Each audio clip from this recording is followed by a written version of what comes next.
Hello, namaste everyone. Welcome to Sukshma Shakti for Women Empowerment series.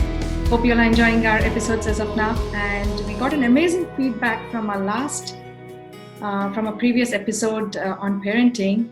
Today, we'd like to extend it, talking more deeper about parenting. Hello, everyone. Hello, Sudhnya. Hello, Sunita, Sangeeta.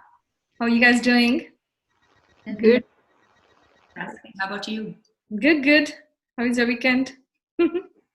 Well, slowly getting into the mood of, I think vacation mood is slowly stepping in. Mm-hmm. Everybody's making their own plans within what they can do. Yeah, Christmas is coming ahead. Lovely, lovely. So, Meena, just to go, like you just mentioned about getting a lovely feedback, isn't that amazing, ladies, that we just gathered together and talked about a little bit of our own experiences as being a parent, but also about how Sukshma has helped us. And thank you for sharing that, because when we do this women empowerment program, we believe in Sukshma, we believe in how it has helped us. But somebody giving us feedback, giving us that positive energy, sending it to us, Absolutely. that our time that we want to share our thoughts with everyone are worthwhile. So thank you for that, and thank you for those feedbacks as well. Yeah, that's really, it boosts us and yeah, for what we are doing. And, we want to share this amazing experience, what we're going through with Sukshma, with everyone, and everybody should benefit, of course, yeah, all the parents, kids, of course. So, yeah. So,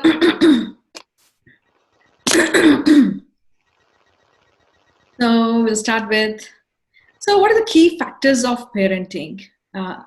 So I would say listening to your children is the number one key factor. Building that bridge between your children and us, that's very important. Like, what do you guys say? I would even say listening is one point, but before that, you need to have patience even to listen.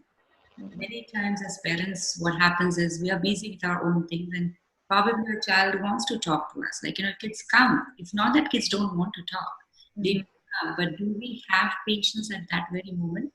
Listen to them, or do we say, well, wait for 5 minutes, but those 5 minutes could be 5 hours? Yeah. So then are we losing that time? So I think the key to listening, even for the word listening, is patience and attention. Like reading their mind that they're asking for attention, then everything else in the world has to be set aside, and priorities have to be immediately going towards listening to them. So then that listening is well appreciated even by them as well. Yeah, I agree to you. Yeah, it's very important, so that we listen with patience. We have to build that patience and perseverance, of course, so that they can open up completely without any fear. We have to build that secure bridge between us, so they can come at any kind of situation, whether it's a hard time or a happy time. They can come and open up with everything, right? And as the ages pass, they have their own challenges. Kids go through their own challenges, and they have to communicate with us. How they communicate with us, we have to let the doors open so that they can come freely, and they can communicate with us. So, and at that point, when they're ready to communicate, we have to be in a mode where we can listen patiently, understand their the feelings and what they're going through. So we have to build compassion and empathy, so that whatever they talk to us, we can accept that without any ego. They may say we are wrong or we are right, whatever, right? They may not accept all the time, but still we have to put our egos down as a parent. Oh, I'm a parent, I'm an adult. We have to put that ego down aside, so that, yeah. It's also sharing what we feel. If we want them to share with us. Even I remember, like when my kids were young, even like they were like 1 and 2 years old. Sometimes you feel this anxiety in your head. I used to talk to my 1-year-old. I don't think she even understood what I'm trying to say, but it was not in like a very anxious way or anything, but just like, oh, I think your mom's feeling a little bit whatever. And then that face, it was that caring and loving that would be getting developed. So how we share ourselves with them, it's like, whatever you give, you get back. And I think if we have been, we don't have to open everything, but like if a moment comes and you get a chance, share your thoughts with them as well, because you will also develop listening skills in them and patience at the same time. Then it comes back to us the same way, is what my feeling is on this stuff. Yeah, I agree completely. Yes. Yeah, discipline is very important also, right, for the kids. So we need to become their best friends and need to become open and less judgmental. That way, our kids will always open up to us, and we can still help them understand what is right and wrong. And we should not force them, keeping the rules and restrictions. And we just need to help them understand by showing the real examples from the world. That's where Sukshma plays an important role with both kids and parents to understand. And we are able to identify where we went wrong and how to improve as a parent with our personal relationships with our children. So that's when I feel like discipline is really important. Yeah. Two words that I learned after coming here, like, I mean, we all know those words, thank you and sorry. But I remember hearing another mother talking to a child when I was new to this country, and that child was in the teenager phase. And the mom went out there and said, I'm so sorry for doing, I'm so sorry. This is new. This was new to me at that time. Mothers saying sorry to their child doesn't really, it's not part of our life, maybe the way we were raised, or like we didn't see that happening around us. So I was kind of taken aback for a moment, like, why would a mother say sorry? And then that led to thinking. And then when got into Sukshma, it was just that moment, because I think that mother achieved a lot just by saying sorry for whatever reason. And maybe it was not even a sorry because she has made a mistake. It was just to get the child's attention, right? I don't know what happened between them, but she said sorry. So thank you certainly comes out of her mouth, but maybe saying sorry sometimes also is very important, because it's part of their culture that they grow into, where they say, if I've said sorry, things are all taken care of.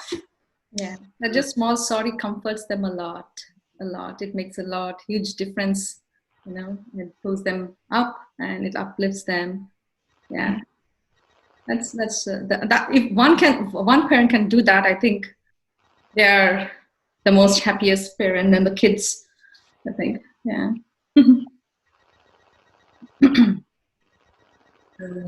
Avi, the other things that I just wanted to share is, as parents, the cultural pound, as what we were saying, as we are raised, we think our kids should be raised in the same way. But then when you come to Canada and you move here, and all around the world now, multiculturalism has become such a big element of our life. And raising them in such an environment is also sometimes challenging. We as ourselves as adults can adapt to it, but when we see our child, or like when the kids are growing, not necessarily they understand. So we are the bridge between the community out there and them. And if we are not clear on our thoughts about what we think about multiculturalism, what we think about how do we respect or how do we understand different cultures. And I think over here, a couple of things that I would like to share is one, Sukshma has played a huge role, because it's, first of all, it connects you to you. If you do not know who you are, you cannot express anything to anyone else. And the other important part also I've learned is, from there, it gave me a chance to go into libraries and look into different books. And it was so interesting that every time when I looked into the books, somewhere or the other, the sentences led me to Sukshma. And I think that was the gift that I found here, that I could give to my kids, or even sometimes when I'm in the community with families and friends' kids, I share those stories. And I think if we look into the values or morals of the stories in any books, it is all sukshma. You see sukshma everywhere because it is connecting you. Because when you read something nice, it connects you to yourself again. And then you want to share that, and that sharing becomes that bridge between who your child is, how are they getting raised. It's important that whatever you have grown up with, you should share that culture with them. But it is also important that they should be able to uh, connect themselves to different cultures and respect other cultures equally, and learn. And that also gives them the values that, at the end of the day or end of the tunnel, everybody believes in the same values and Yeah. morals. Balancing is very important. Balancing, whether it's our culture or the modern culture or wherever we are, we have to have a balance. We have to teach them how to balance the cultural aspects also. Yeah, and carry that. Sangeeta has a little one right now, and I like the young kids. As sometimes it's different, especially the communication with them. So, what would you like to share, Sangeeta? Mm, I want to share, like in the last episode, we were speaking about the how karma, right? So that is our past actions impact how we are today. So with we said that children also come into the world based on their past karmas and actions. That is we call reincarnation. So their behaviors and attitudes are influenced by these impressions that they carry their subtle body called sukshma sharira. Always we talk about the sukshma, right? The sukshma sharira. So this comes as a surprise for many parents who lack of this knowledge and are caught in confusion when see children behaving very differently, sometimes creating tantrums and too extreme naughtiness and adamant behaviors. So parents, everyone are very clueless why certain kid is behaving that way. They reflect on their lives and see that they didn't have those patterns in their lives when they grew up. So many such parents end up coming to Sukshma Healing Program of Sunitamma. When they come to Sunitamma, we have seen children heal from those tantrums and attitudes. We have also seen infants with any kind of physical illness like eczema heal from just being presence of these healing vibrations.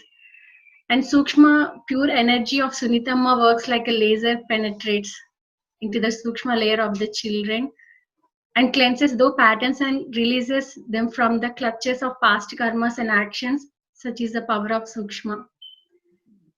Kids, even at very small age, can benefit from this process. So I think if we have an opportunity to let children in the present such healing energies will harmonize their lives inside and out. And I remember in the last session when Sudhya mentioned like how today kids had spent a lot of time in the presence of Sunitamma and how it is used to help her and many other kids who used to learn music from Sunitama in her early days. So we should definitely introduce these ancient healing practices like Sukshma to children at very young age so that they can evolve to become better people later in their life. So whatever we sow now, we reap later. So as parents, we need to sow proper seeds to reap a bumper crop later. Like Amma always says, this is what truly is a law of karma. And Sukshma has a power to take us all beyond the impacts of karmas as ancient sages like Sunitamma take away the past with their divine empathy and responsibility of resolving karma is among the most important reasons that Sadguru is necessary in everybody's life. Only when karma is destroyed can the mind become still, even to experience our super consciousness depth. We are very fortunate to have such sages amongst us in the modern world who presence can heal and all, one and all. Absolutely, absolutely. But I think what you said is such a beautiful thing because um, whether you think through a certain culture or certain tradition, we can all believe that we do have a baggage that we carry with us, and it doesn't have to be anybody saying it's a Hindu cultural thought. Everybody in their own languages, in their own beliefs, talk about this in their own way. And I've heard many people talk about it.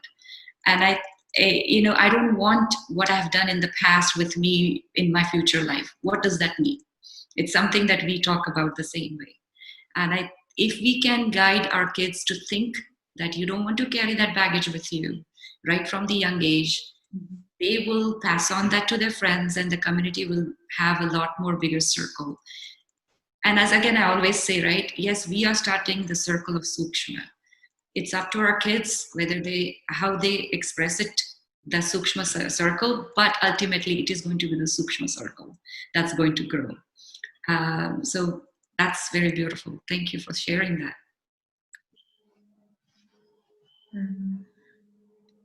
I want to share some common parenting struggles which everyone go through. The first topic I want to discuss is favoritism in our children. So there is one common question to all the parents from their kids, like, who is your favorite child? Yeah, it seems like we are showing favoritism to, one kid over the other, but it's not. We are just, it's hard to explain them, like, that's not favoritism. We are just trying to correct the kid to get better. But as a parent, we treat all our children equally, right? So, but the task is not, is a lot harder than what it sounds like. When we compare like one child to another, our intentions are really good. Yeah, no matter how well we explain, they won't able to understand that concept. And also, we need to introduce meditation at a very young age, and Sukshma help them build healthy relationships. Having these healthy family relationships keeps ourselves mentally stable. Yeah, and also I want to talk next about parenting struggle with our partners. So every one of us faces. Right? Who is right? Is that what, like, who is the right person here?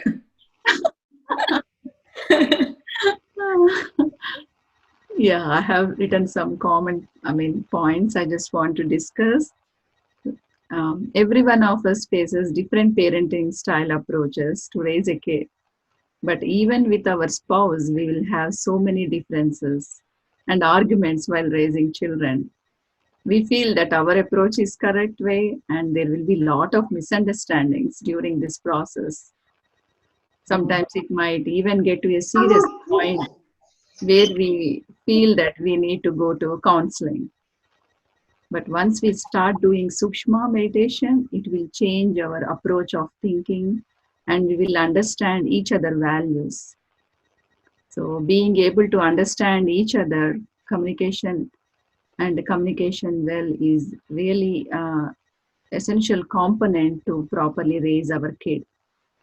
And Sukshma helps numerous parents to become better parents as they grasp the understanding parenting values which will benefit both parents. I would like to add to that point, like, Sure. talking about parenting, say, if the parents are together, there has been students of Sukshma who are single parents, whatever the reasons were, and at that point it becomes more challenging for them because single-handedly that parent is raising kids. And while doing so, they need, it's a need that every person needs is a community around them. And I think whenever they have come to Sukshma, at any given certain situations, when there could be a debate, a war inside them, that's the struggle inside them, that's trying to get the answer. And all they need is the full faith in themselves before they communicate with that child. And I think that's what Sukshma has given, not just the parents who are together, but like, single parents also have benefited a lot because they have seen that Sukshma is the best partner they can have with them. Even when we, as what you said, with our spouses or your life partners, you may communicate or you may not communicate, but what you need to communicate is with yourself, most importantly, and believing in what we do and how we raise. So along with every kind of parent, and there has been, I have seen parents who have even adopted kids, and because that's another challenge, right? Parents, when you adopt a child, you're already trying to connect that relation, bridge everything together. Even there too, Sukshma has helped them, because once again, Sukshma connects you to you. Unless you are not connected, whether it is your life partners through being a single parent or adopting kids, it's very hard to have this communication going further. I think that Sukshma enters in you and it just vibrates and builds all these bridges, and it's like all the rays that kind of spread all around you and with your child as well.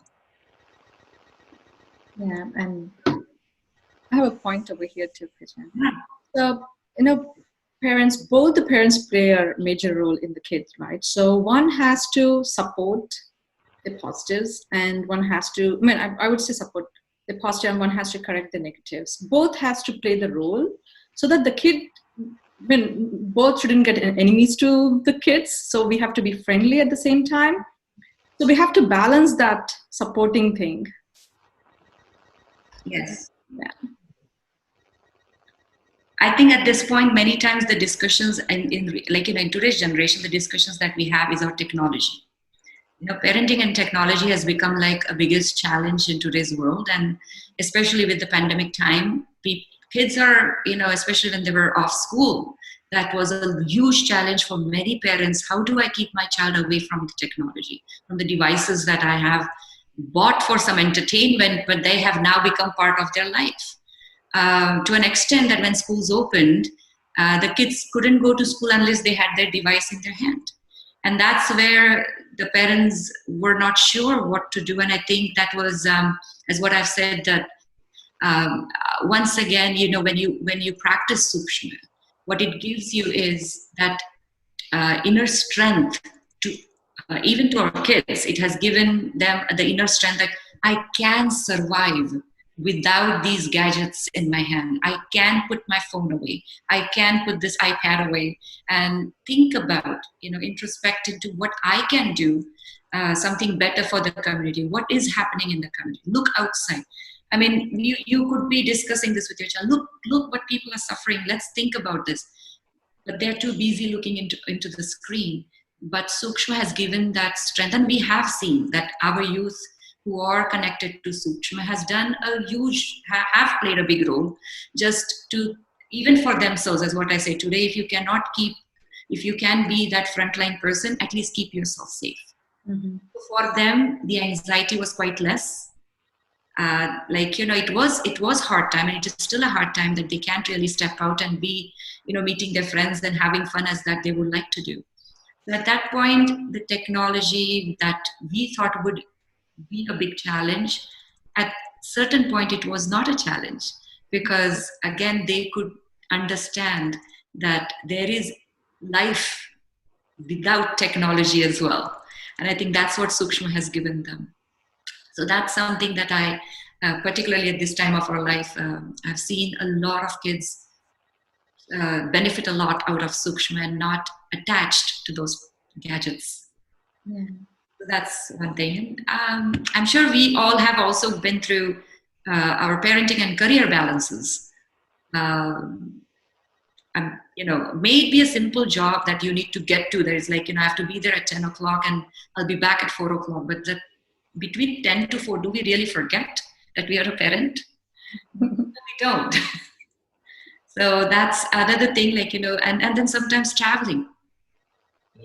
I'm sure right now the biggest challenge was parenting, because the parents are home, the kids were home, and then they had these meetings, and there was a lot of the challenges were simple, yet we felt they were hard on us. They were not, because you are actually getting time to spend with your kids. You're right there. If they need you, and everybody understood within no time that we are going to be quite virtual for a long time. And I think even the companies, the workplaces started understanding. So if they can understand, then we as parents also need to understand this. And once again, Sukshma gives you that tool, as I always say, that if the world can understand that we can be connected virtually, then being at home, I shouldn't be staying away from my child, saying that I'm in a meeting, don't disturb me. Yes, the kids understand that, but if they really need attention, just give them 5 seconds. Even just your look might give them a comforting moment. And I think when can you get that if you're away from house? Between, so you're gone for a day or a two or for whatever weeks or months sometimes if you're traveling because of your career, you're not going to get these moments. So I think practicing Sukshma, especially right now, has helped us so much to understand that I have this moment and I'm not going to let it go. So that's something that I have experienced, and I'm sure Sunita, you may have had a few other experiences about parenting, and Sangeeta, you as well. Yeah, especially with this COVID, it's very challenging for both the kids and the parents. Like the online schooling and the work at the home, it's definitely tough. But we are getting used to, and the kids are following the Sukshma meditation. It definitely helped our family. Was there a challenge in nutrition by any chance? Anyone had? Yeah, I want to talk about nutrition. I think every family needs the nutrition. The kids' nutrition is really important. So that's plays a very important role in our life, especially while being a parent. So it's easy for kids to attract the fancy, unhealthy foods nowadays. But being as a parent, it might be hard to place restrictions on how much unhealthy food they are limited to. So we need to start healthy and nutritious diet at very early stage. So yeah, these days we have farmers market and with fresh veggies and fruits. And Pandemic helped you to connect, because I have heard so many parents saying, we have never baked together. And now as a family, we have so much time and we started baking. And then the whole conversation starts about what do you want to bake. And that gives us a moment to talk about what would be much more better choices.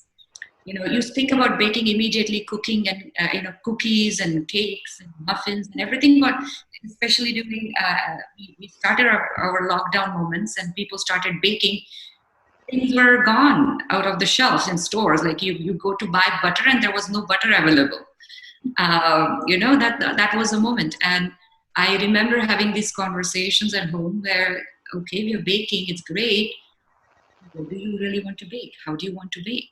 And then these values started coming in, the nutritional values, like, okay, we can use white flour. I'm not saying we shouldn't be using, but how much do you want to use? Oh, then, now can we add something a little bit more healthier to it? So I think these conversations are very important. Like, yes, we want our kids to eat healthy. Which parent wouldn't like that? But I think, again, having these conversations about nutrition, not because it's good for them, but because they are making those choices. So these open conversations, initially as they were kids, probably parents think for them. We think for them, we provide it, it's taken care. But as they grow, they may have their own thoughts on it. They started looking at the labels and looking at like, oh, this much has this protein, carbs, and so much conscious. I was like so happy. And my son even, he started eating veggies now. Before he was like so much into fries and all that. Now he's cautious. Okay, I have to be careful. I'm growing up and I need to be on good diet. So he eat nice veggies nowadays. I think what Sukshma really gives is the Sukshma program for our teenagers or even young kids is to ask them to write reflections. So they have to be very careful about how they write and what they want to say. So when they are being asked, and it's something that today's education system also says the same, write a reflection on it. And when they have to write, they have to be true to it. So Amma has introduced those words to them, but by asking them to reflect on what they have experienced and write about it, makes them think twice. Have I really practiced it? because next time if Amma sees me, she's going to pick on it. So that kind of simple little thoughts make them think twice before they act. And I think that's a good parenting, not just we as parents are able to provide, but having Amma with us constantly, you know, through her practices, even when she has raised her kids, we have seen how she has raised her, and those examples come in handy as well. You know, so Amma, as being a mother herself, has set such lovely examples that we don't have to prove it to our kids or even the teenagers who are in contact with Sukshma. They have seen how her kids are. So it does set a good example. And as I said, the Sukshma circle keeps growing and growing. What else? Maybe we have. Has anybody experienced in when we go in our communities, or like we go to family functions, we go to our friends, and I'm sure as vaccine comes, everybody's going to just step out, and it's going to be soon quite crazy life because people are waiting and dying to get into that normal routine of parties. How can you hold these party times? Sometimes teenagers are quite keen and they want to be out there, and how do we guide them? How do we tell them? We all, from every parent is trying to explain them, and we as parents make an effort to talk to them. But has anybody heard any stories, or what can I say? Like it's basically the social commitments from our side and from their side. How do we balance that? How has Sukshma helped us to balance? Because when you have social commitments, it's bound to happen. There are going to be late nights. And then are we really giving them a good example? Because when we are away from family, social life is our family. So are we really setting a good example? Is sometimes a question that comes to our mind. And I think I just want to share that, when we go for a social commitment and when it's going to be a late night, Mom, is it going to be a late night? Like, yes, it's going to be a late night. So do I have to really come? Sometimes those questions come as well. And if it's safe, they can stay home or else they join. But after we leave, if you have to leave late, early, if you can leave early, you leave early. If you can't, you leave late. I think most important is your ride back home. If you gossip, if you discuss things that has happened in that social commitment in a wrong way, you are setting a wrong example. And I think today's post on Facebook that I read, when you it was about Amma Amma always says, you could be famous and you could be known in people, but what takes away is your gossip. So it is important that you might be very well known in your social community and everything, but what takes away is that gossip. So that is another thing that, with very subtle words, Amma guides you, that you could be doing whatever you have to do in your life, but when you're coming back home or when you're there, how you approach that situation, how you take care of yourself, even in that social commitment, that sets the right example for your kids. If you come home and even if things have happened the most wrong way, you can see these are not the things I want to be part of it. But if you don't talk about it, but rather just say the positive side of it, when they will go out and step in the world in their social community, I think naturally those seeds are going to grow, is what I've experienced it. And I just wanted to share that as well. Yeah, that's a good point. I really like that.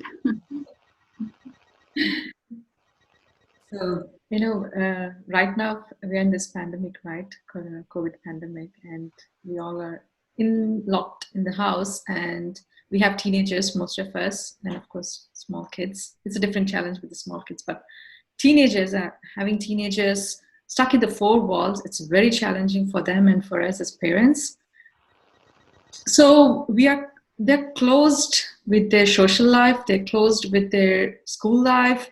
Everything is shut down. Their dreams were shut down. They have so many dreams to go meet friends with university, going to their new classes and all. Everything is shut down and it's online now, and everything has, it's a new world for them. It's an online world. They have to adapt to it and, build relations virtually. That's very challenging, and we have to understand that it's everything new for us. So we shouldn't, I think, and they were waking up late night too. Put it in this way, truthful thing. They don't have a schedule now. The point is, like, whatever we are talking about during pandemic time, we are getting this as an opportunity to make our lives better there, and help them to make their lives better. We need to also look into the future a little bit. And I think that heads up also comes through our Sukshma practices, being proactive in a way. Because when life will start getting back to normal, when this all disappear, Yeah. so it's not about just giving them the seeds, but making sure that we keep it nurturing. And that is one commitment that we need to first build in us. It happens, like, we want to meditate every day. We want to do our Sukshma exercises every day. But sometimes things fall apart. And it's okay. It's okay to it happens once in a while. It is bound to happen.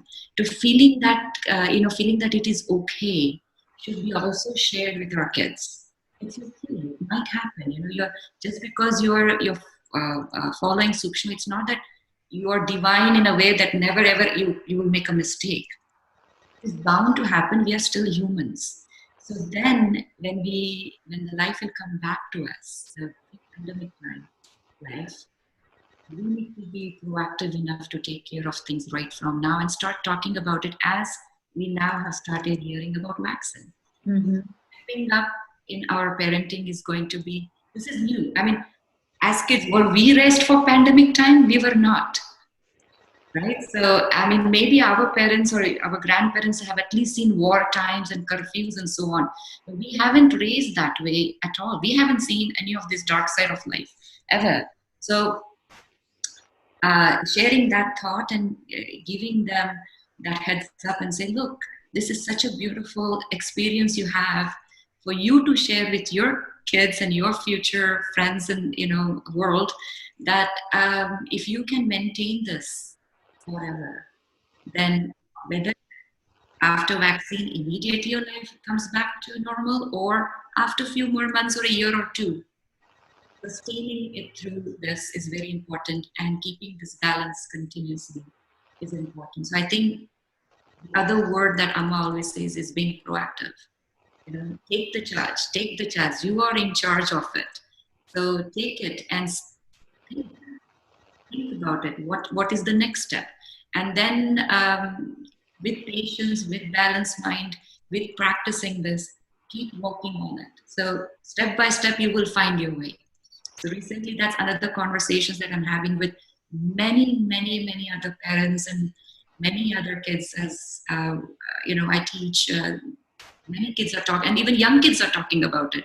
What are we going to do now when schools will begin? There is a fear factor. We think about it because we know what the life is going to be, but young kids are actually scared. They are scared because they have forgotten that they could actually mingle with many people. They were just, I'm talking about really young kids who are like just, as a toddler or even a little bit older. They were just building their community, and all of a sudden it just put a halt. So their communication skills are going to be quite a challenge for those young parents. And being proactive is very important, and start that communication with them. Like, now soon you will be doing this. And it's not showing them a dream. It's not putting them into the dream world, but giving them a reality check, preparing them for that life as well. So that is also a very important word that I've learned from Amma, being proactive, but that with stable mind, with balanced thoughts, And I think this energy is also very important for our kids to see in us. So then when they go out there, they will be able to help their friends and their community, in whichever way they can. I have a question. How do we adapt to different culture for the kids and their thought process? Anybody? Can I jump in? Yeah. Adapting. See, my first question, as I always say, Amma asks us, have you understood? Have you adapted? Because if you haven't understood yourself, how you are in that community that is around you, then getting your kids settled is going to be a different challenge. So I think the most important part, as what we always say, Sukshma connects you to you, is you have to connect to these communities, you have to connect to these cultures, find out, read about it, go and visit those places, take them to different festivals. And as I've worked with Amma, and I remember when I used to work in schools with her, how she used to connect with every child. She didn't know. There were like 700 kids, 300 kids, and yet every child was very much connected to Amma the moment she would start talking to them. And whenever I've observed Amma doing that, she doesn't know about all cultures at that very moment. And yet the questions are all about the basic values and morals and beliefs that we have. And that's how she connected to them. So, and then we used to have these discussions. I remember having discussions like, Amma, how did you get this? And she's like, well, I've read books to my kids, and then I hear these stories and I share these stories. And then she used to all of a sudden come up with this beautiful story, which I don't think she's ever even visited that country. So how did she get that? So she must have read it somewhere. She must have heard it from somewhere. And I think that is where what I said earlier too, like libraries are the best source for these purposes. And if you can bring in books from different cultures, and I learned that from Amma, that, read, write. Those were her, like, read whatever you feel, whatever you want to know, read about it. Whatever you want to say, write it. If you cannot say it, write about it. And I think those kind of simple little steps that she has given, tools, again, as I always use the word, helps us first to understand what is around us. And once you are settled, settling them are the same steps. So I followed that. Like, I used to bring in a lot of books from different cultures, and we used to discuss. And then, being a dancer, I've even enacted those stories to them, and they used to enact it back to me. So it was my way of communicating to them about different cultures. Now, may it be food, may it be their dressing, may it be languages. And then we had one, I remember, Amma, this was I remember this very well. Amma once asked one child, oh, I say namaste. How do you say namaste? I don't think that child knew what namaste is. But that child still said hello in their language. And that was a surprise to me. So the way she said it, immediately the child felt like saying in their language, I say namaste to say hello. What do you say? And that was the best way. I thought was a great connection. When she couldn't ask any other things, all she wanted to know is how to say hello to that child. So then that child will start talking to her. So these were simple little steps that I've seen Amma do. And I'm like, I don't need a PhD here. I don't need a degree to understand how to communicate with my child. I just need to step out and find those simple resources that Amma literally through her own practices always shows us. So if that helps. Beautiful. Yeah, in fact, we have so many talks about the parenting, and so many stories for kids, which Amma has recorded. You all can check out our website at peachtree.ca and know our Sukshma learnings through Amma. I think we are very blissful to have her recordings available for everyone. Hope you all enjoyed our session today, and we'll see you in the new year with a new topic. Until then, stay blessed, meditate. Thank you. Happy holidays and Happy New Year. Yeah, happy holidays and Happy New Year. Thank you. Happy holidays and Happy New Year to everyone.